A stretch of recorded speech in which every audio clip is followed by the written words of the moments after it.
Listen carefully. Can you hear it? No? Try again, please. Just be quiet and listen.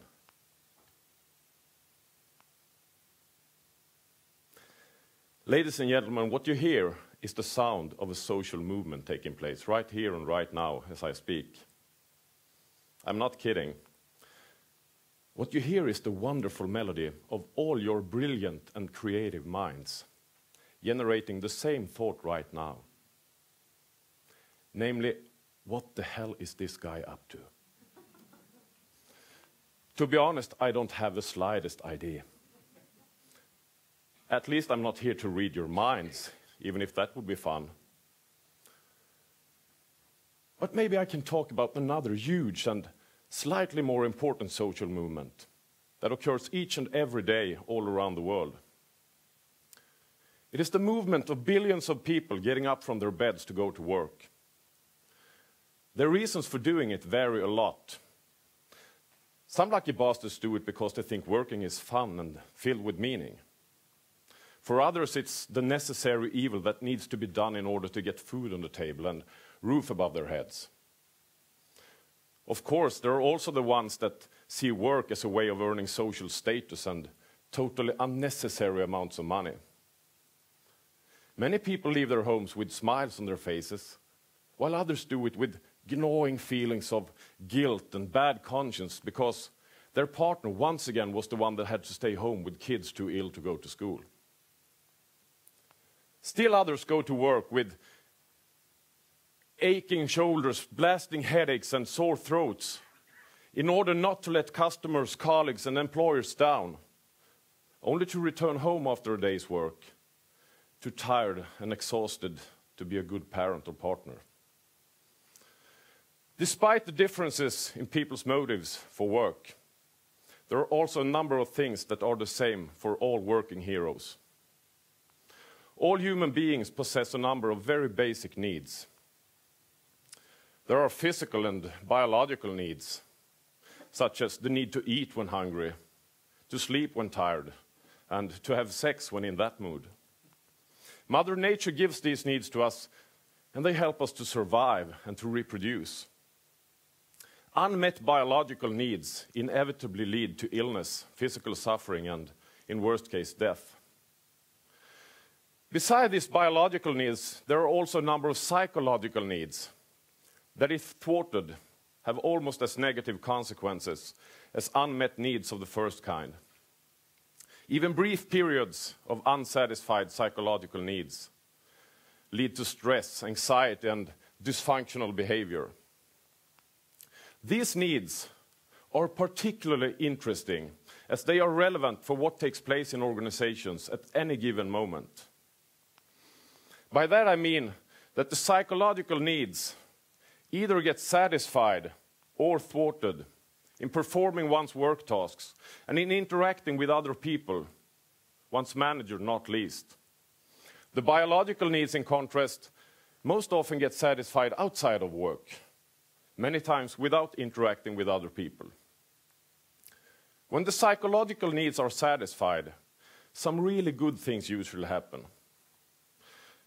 For starters, satisfaction of the psychological needs at work gradually tend to make people come to view their jobs as something that they want to do and freely choose to do, either because it feels fun and stimulating or because it feels meaningful. In essence, satisfaction of the basic psychological needs make people more autonomously motivated for their jobs.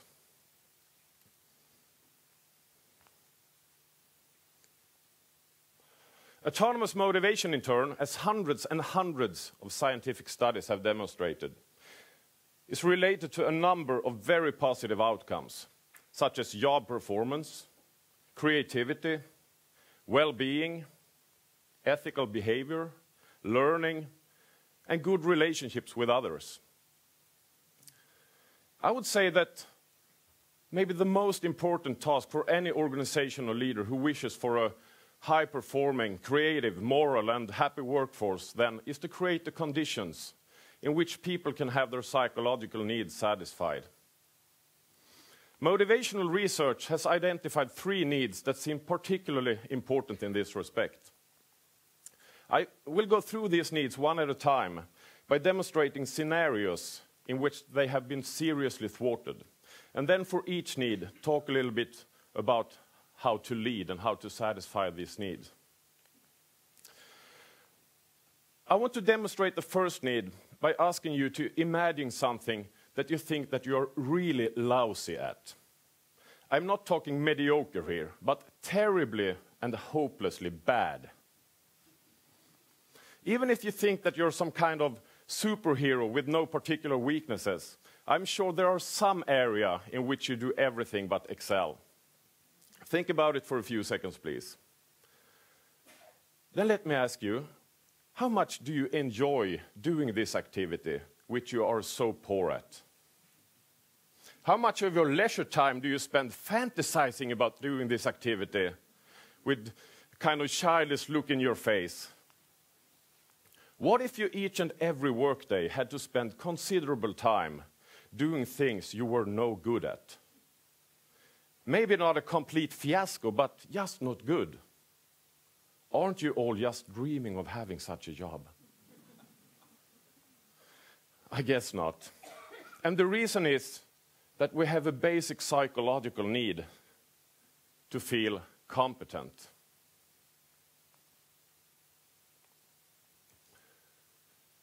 That is, we all need to feel a sense of effectiveness and mastery in our lives.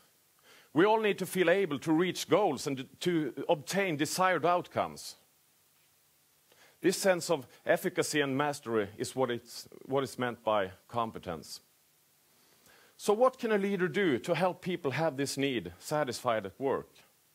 If you think of the best leader you have ever had, I guess that you can remember how he or she made you believe in yourself by, for instance, expressing high positive expectations to you, by showing you trust, by providing you with the necessary resources that you need to do your job, by giving you positive feedback on the process you made, and by respectfully talking to you about how to find creative solutions to problems that arise. But let's pretend that you have a job in which you are absolutely brilliant. Not only do you excel at every single part of the job, but you also keep getting better all the time, and you get constant objective feedback of the progress you make. However, you're also the person who is never asked by the colleagues to join them on an after work.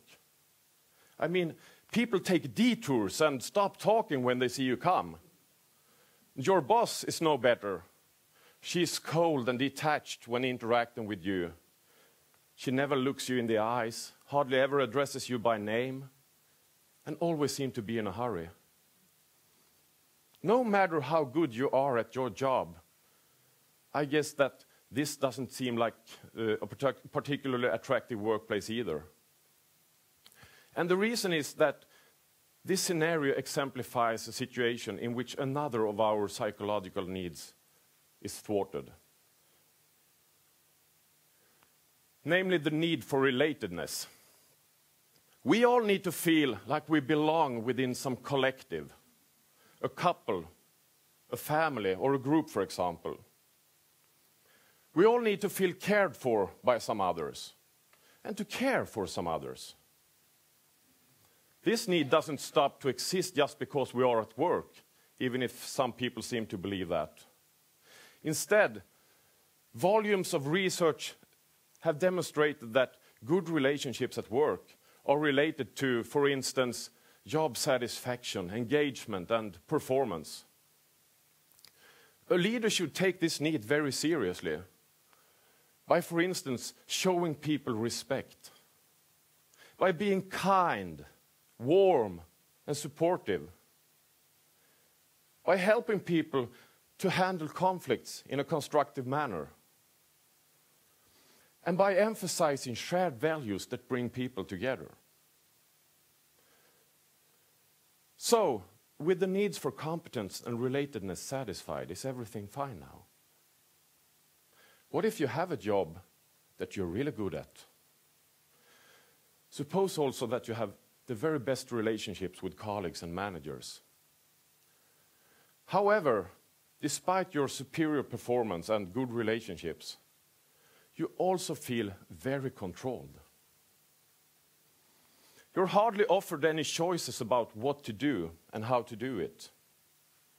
Instead, your manager describes in detail what you have to do, and then closely monitors each single step you take in order to make sure that the job gets done.